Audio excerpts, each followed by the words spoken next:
Welcome to our online classes. This is MD Nurul Islam Mullah, Senior Teacher, Rohisnagar High School. Our school has been closed for COVID-19 pandemic, but our online classes is going on according to our routine. We are trying to make our students busy in their studies.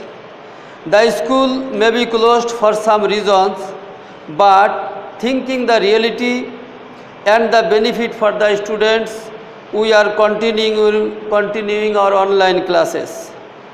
Through the online classes, I am giving some guidelines, some suggestions, homework, etc. to prepare their lesson staying at home. Many thanks to the students of Rohisnagar High School. Our today's topic is tag question for the students of class 9 and 10. Now I am teaching the students in Bengali version. আমাদের আজকের আলোচনার বিষয় tag question. Tag question নিয়ে আমরা গত ক্লাসে আমরা কিছুটা আলাপ আলোচনা আমরা করেছিলাম। এই ট্যাগ কোশ্চেনের সংজ্ঞাটা এখানে আমরা বলেছিলাম, ট্যাগ কোশ্চেন কাকে বলে, আর এখানে সাবজেক্ট যেটা থাকবে সেটা প্রোনাউন হিসাবে কি বসবে সে সম্পর্কে আমাদের আলোচনা করা হয়েছিল। আর ট্যাগ কোশ্চেনে যদি অক্সিলারি ভার্ব থাকে, সেন্টেন্সটি অ্যাফার্মেটিভ হয়, ট্যাগের ক্ষেত্রে অক্সিলারি ভার্বের শেষে এনটি যোগ হবে। আর যদি সেন্টেন্সটি নেগেটিভ হয় তাহলে এনটি যোগ হবে না। যদি সেন্টেন্সটি নেগেটিভ হয় তাহলে এনটি যোগ হবে না। এইভাবে আমাদের আলোচনা আমরা ট্যাগ কোশ্চেনে করেছিলাম। ইম্পারেটিভ সেন্টেন্সের ট্যাগ কোশ্চেন নিয়ে আমরা গত ক্লাসে আলোচনা করেছিলাম। ইম্পারেটিভ সেন্টেন্স যে সেন্টেন্স দ্বারা আদেশ, উপদেশ, অনুরোধ বোঝায় তাকে ইম্পারেটিভ সেন্টেন্স বলে। এই ইম্পারেটিভ সেন্টেন্সটা আমরা কয়ভাবে চিনতে পারি, সেটা হলো প্রথম মূল ভার্ব দিয়ে সেন্টেন্সটি থাকবে। মূল ভার্ব দিয়ে যদি ইম্পারেটিভ সেন্টেন্স হয় সেক্ষেত্রে ট্যাগে আমাদের কি হবে, যদি সেন্টেন্সটি ডু নট দিয়ে শুরু হয়, লেটযুক্ত যদি হয়, লেটের ক্ষেত্রে একটা আছে প্রস্তাব এবং অন্য আরেকটি আছে অনুমতি, সেক্ষেত্রে কী হবে এটা নিয়ে আমরা গত ক্লাসে আলোচনা করেছিলাম। আমাদের আজকের আলোচনা এই ট্যাগ কোশ্চেনের আমাদের আজকের আলোচনার বিষয় সেটা হলো পার্সনের হিসাবে, পার্সন আমাদের যে সাবজেক্ট থাকবে এই সাবজেক্ট প্রোনাউন হিসাবে আমাদের কি বসবে এই বিষয় নিয়ে আমরা আজ আলোচনা করব। এখন প্রথমে আমাদের চিন্তা করতে হবে যে এই সেন্টেন্সটির ভিতরে সাবজেক্ট হিসাবে কি আছে, সাবজেক্ট হিসাবে এখানে কি আছে এটা নিয়ে আমাদের আলোচনা হবে। এক নাম্বার কথা হচ্ছে ব্যক্তির ক্ষেত্রে, ব্যক্তি যদি পুরুষ হয় তাহলে বসবে হি, যদি মহিলা হয় সেক্ষেত্রে বসবে শি ব্যবহৃত হবে। রহিমা শি, যদি করিম বোঝায় পুরুষ যদি হয় সেক্ষেত্রে আমাদের এই প্রোনাউন বসবে পুরুষ যদি হয় হি, আর যদি মহিলা হয় তা সেক্ষেত্রে আমাদের বসবে শি। আর এই দুটো যদি একই উভয় ক্ষেত্রে মানে একসাথে ব্যবহৃত হয়, Rahima and Karim are students, Rahima and Karim are student are and they, তা সেক্ষেত্রে আমাদের এখানে প্রোনাউন হিসাবে বসবে দে। এই কথাটা আমাদের খেয়াল রাখতে হবে। প্লুরাল সর্বক্ষেত্রে আমাদের প্রোনাউন বসবে দে, আর যদি ব্যক্তি পুরুষ হয় সেক্ষেত্রে বসবে হি, মহিলা যদি হয় সেক্ষেত্রে ব্যবহৃত হবে শি। অন্য একটা কথা, এখন বস্তু মানুষ ছাড়া অন্য কোনো প্রাণী, বস্তু মানুষ ছাড়া অন্য কোনো প্রাণী জীবন্ত প্রাণী, প্রোনাউন হিসাবে ইট ব্যবহৃত হবে। মানুষ ছাড়া অন্য কোনো প্রাণী যদি বোঝায়, কোনো বস্তু যদি বোঝায়, যেমন গাছপালা, চক, ডাস্টার, ব্ল্যাকবোর্ড, এটা যদি একটা যদি হয়, একটা বস্তু যদি বোঝায় বা একটা প্রাণীকে যদি বোঝায়, সেক্ষেত্রে প্রোনাউন হিসেবে ব্যবহৃত হবে ইট। আর যদি এগুলো ডাবল হয়, মানে প্লুরাল যদি হয়, প্লুরাল একের বেশি, 2, 3, 4 একের বেশি যদি হয়, সেক্ষেত্রে আমাদের প্রোনাউন হিসাবে ব্যবহৃত হবে দে ব্যবহৃত হবে। একটা চক, এ চক অ্যান্ড এ পেন্সিল, এক্ষেত্রে আমাদের ব্যবহৃত হবে দে ব্যবহৃত হবে। এটা নাম্বার 3, নাথিং, এনিথিং, সামথিং ইত্যাদি যদি বোঝায়, যেমন নাথিং,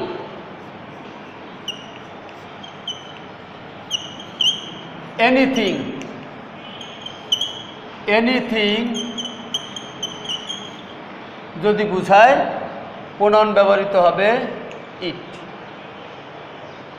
এক্ষেত্রে আমাদের প্রোনাউন হিসেবে ব্যবহৃত হবে ইট।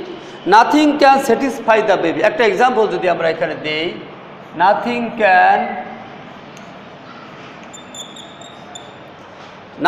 Can satisfy,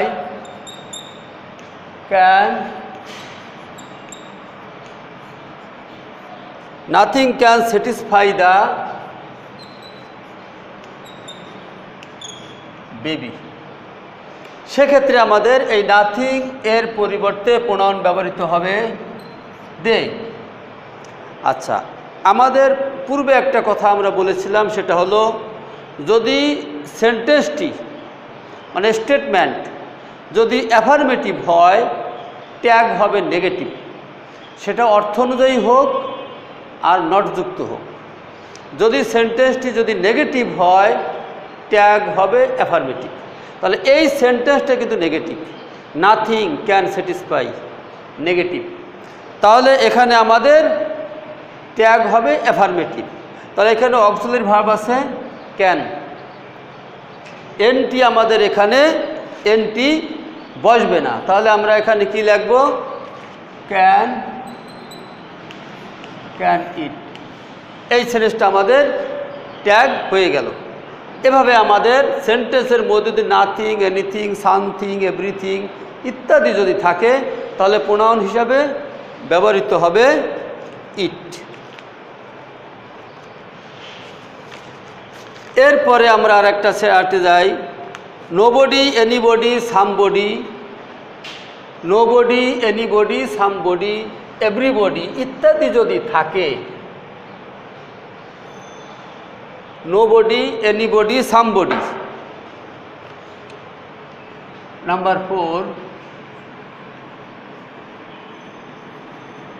nobody, anybody, nobody, anybody, somebody,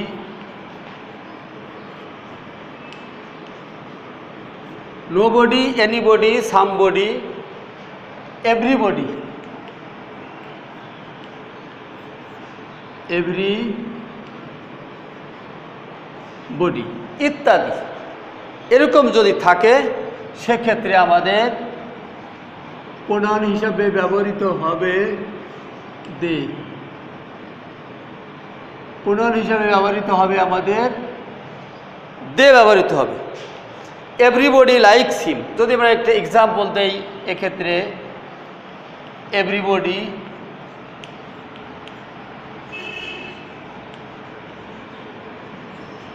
likes him,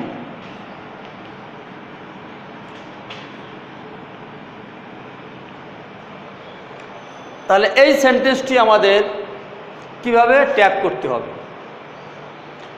আমি এখানে বলেছি নোবডি, এনিবডি, সামবডি, এভরিবডি যদি থাকে, তাহলে এখানে প্রোনাউন হিসাবে ব্যবহৃত হবে দে।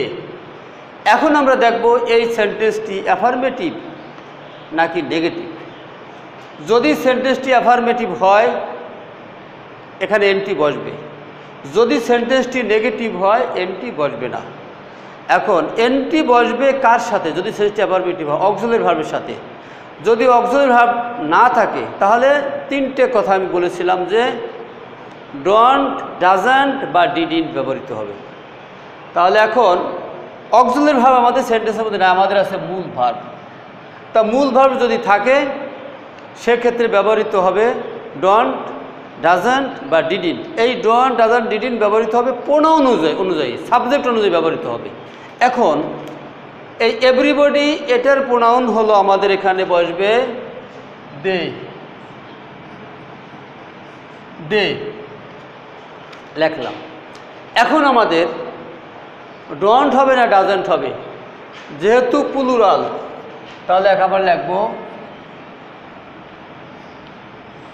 Don't they. যদি এটি সিঙ্গুলার হতো ডাজন্ট দে লিখতাম। যদি এখানে ভার্বের সাথে এস বা ইয়েস যোগ করা আছে সেক্ষেত্রে আমাদের ডোন্ট দে ব্যবহৃত হবে, যেহেতু এখানে প্রোনাউন আছে প্লুরাল। এইভাবে যদি আমরা অন্য অন্য এই সেন্টেন্স দিয়ে, যেমন এনিবডি দিয়ে এক্সাম্পল দেই, somebody, everybody, everybody should do it, এরকমভাবে সেন্টেন্সটি যদি আমরা লিখি, যেমন everybody should do it, nobody can do it, এরকমভাবে যদি আমরা এক্সাম্পল দিই। একটা আমি নেগেটিভের একটা এক্সাম্পল আমি দেই। যদি এখানে nobody can do it, nobody can, আরেকটা এক্সাম্পল দিলাম, nobody can do it, nobody pronoun হিসাবে এখানে বসবে দে। এখন আমাদের দেখতে হবে এই সেন্টেন্সটা অ্যাফার্মেটিভ নাকি নেগেটিভ।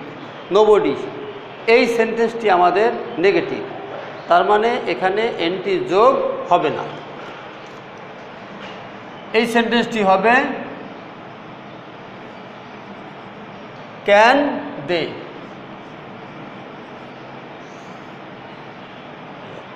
যদি সেন্টেন্সটি অ্যাফার্মেটিভ হয় ট্যাগ হবে নেগেটিভ, যদি সেন্টেন্সটি নেগেটিভ হয় ট্যাগ হবে অ্যাফার্মেটিভ। এটা নেগেটিভ আছে, আমরা ট্যাগ করলাম এটা অ্যাফার্মেটিভ হিসাবে, মানে এর সাথে এনটি ব্যবহৃত হবে না।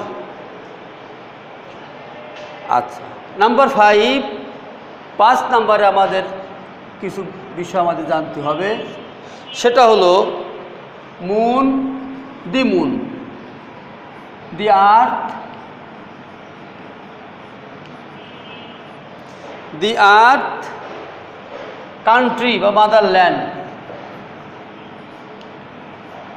দেশের নাম যদি বোঝায়, চন্দ্র, সূর্য, গ্রহ, নক্ষত্র ইত্যাদি। আচ্ছা, এখানে আমি একটা কথা একটু বলি, যদি চন্দ্র, সূর্য, গ্রহ, নক্ষত্র ইত্যাদির ক্ষেত্রে চন্দ্র বাদে গ্রহ, নক্ষত্র, নদীর নাম যদি বোঝায় সেক্ষেত্রে ব্যবহৃত হবে, তবে সি ব্যবহৃত হবে কিছু কিছু বিশেষ ক্ষেত্রে, সেটা হলো the moon, the earth, the country, ship জাহাজের নাম, জাহাজ যদি বোঝায় শিপ, ফেরি, এক্ষেত্রে ব্যবহৃত হবে সি।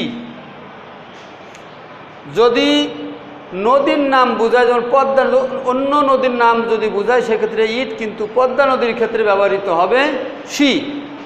যেমন একটা এক্সাম্পল আমি দেই, এক্সাম্পল দি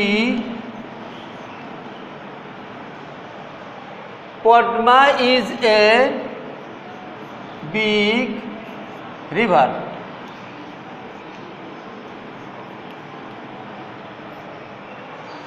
এই সেন্টেন্সটি আছে অ্যাফার্মেটিভ, যেহেতু এই সেন্টেন্সটি অ্যাফার্মেটিভ আছে এর সাথে আমাদের এনটি যোগ করে ট্যাগ কোশ্চেন করতে হবে। তাহলে এটা হবে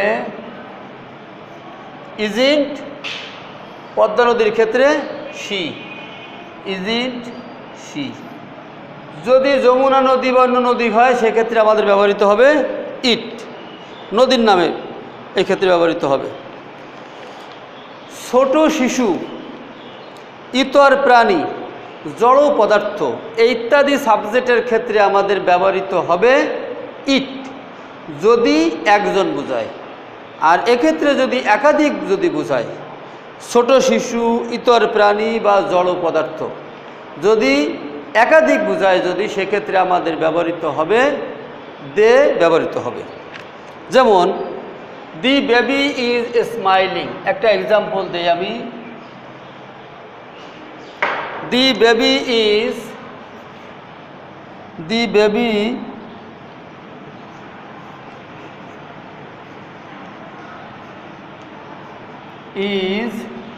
স্মাইলিং।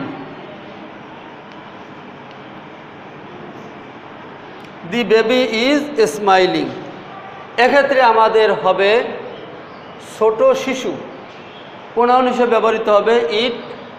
অক্সিলারি ভার্ব এখানে আছে ইজ, এর সাথে এনটি যোগ হবে, isn't it, isn't it.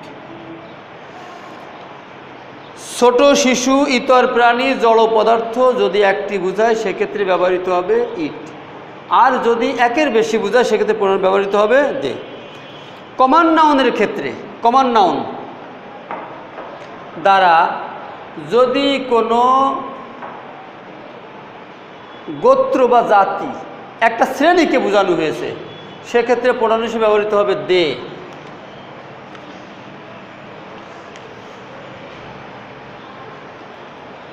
The poor are always deprived. The poor are, একটা এক্সাম্পল দেই, দি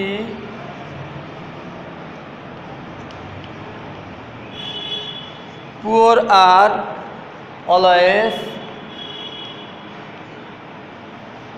ডিপ্রাইভড।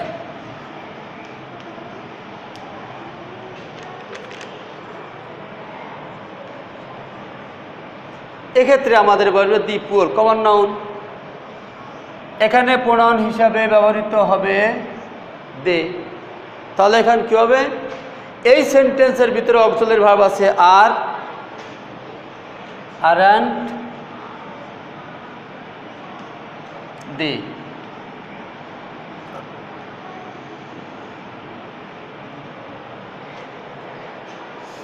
আরন্ট দে ব্যবহৃত হবে যদি কমন নাউনের ক্ষেত্রে বোঝায়। কমন নাউন দ্বারা, কমন নাউন কাকে বলে, এক জাতীয় কোনো কিছুর সাধারণ নামকে কমন নাউন বলে। তাহলে এখন এই কমন দ্বারা একটা শ্রেণীকে বোঝানো হয়েছে, the poor are always deprived, aren't they. এখন এরপরে আমাদের some of,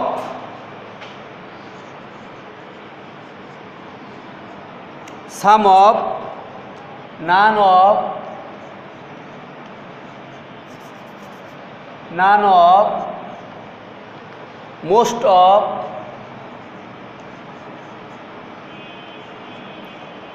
some of, none of, most of, any of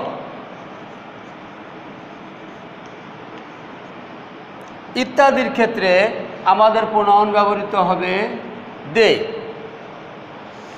একটা এক্সাম্পল দিই আমরা, most of the people are good. Most of the people, example, most of the people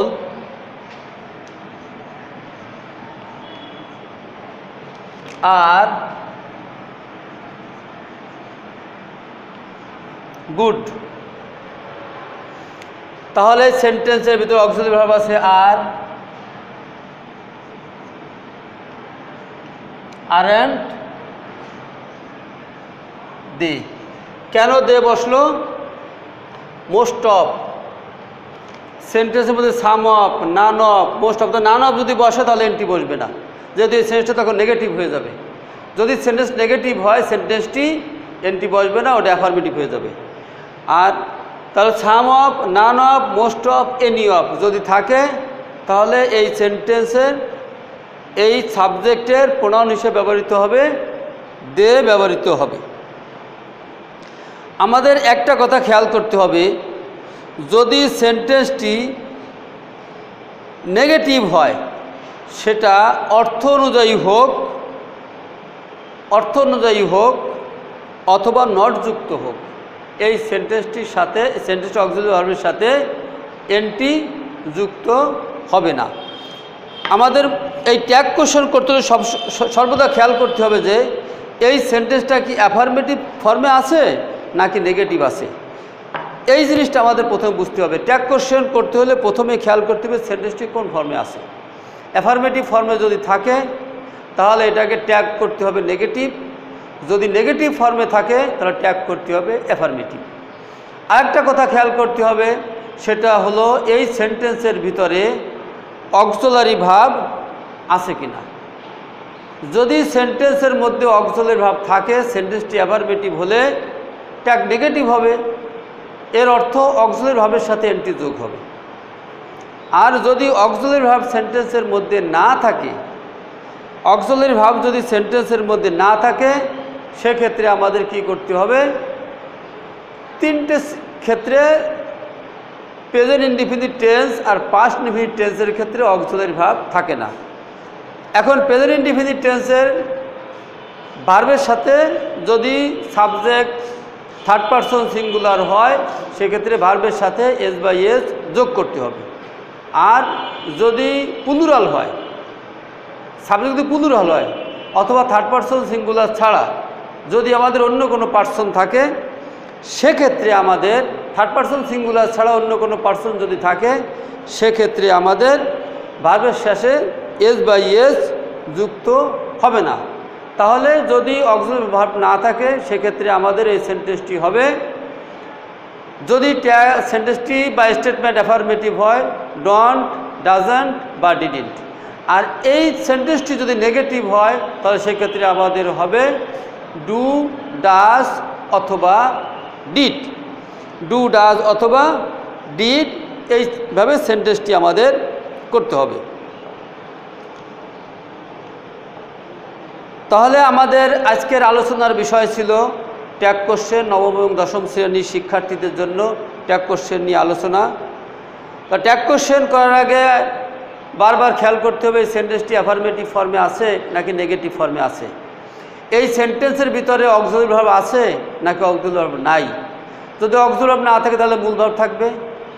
আর এই সেন্টেন্সের ভিতরে subject কি আছে, সাবজেক্ট খেয়াল করতে হবে, সেন্টেন্সটি কোন ফর্মে আছে, অ্যাফার্মেটিভ বা নেগেটিভ, এটা খেয়াল করতে হবে। আর সেন্টেন্সের মধ্যে অক্সিলারি ভার্ব আছে কিনা, এই জিনিসটা খেয়াল করতে হবে। যদি এই তিনটা জিনিস খেয়াল করা যায়, তাহলে আমি মনে করি ট্যাগ কোশ্চেন আশা করি স্টুডেন্টদের কাছে খুব একটা কঠিন বিষয় হবে না। এই চ্যাপ্টারটি একেবারেই সহজ, যদি একটি মনোযোগ দিয়ে স্টুডেন্টরা পড়ে, তাহলে আশা করি তারা এই ট্যাগ কোশ্চেনে তারা ফুল মার্ক পাবে, এটা আমি আশা করি। তাই আমি আজ আমার ক্লাস এখানেই শেষ করতে চাই। Thank you for the students of Rohitnagar high school. স্টুডেন্টদেরকে যে সমস্ত suggestions which are given through the online from our school, the students should follow it and accordingly they should prepare their lesson staying at home. Because our school is closed for the COVID-19 pandemic, the school may be closed because of some reasons, but we should not waste our time and we should be careful and we should be always ready to prepare our lesson. Through our online classes, I try to make our student busy to prepare their lesson. Thank you everybody.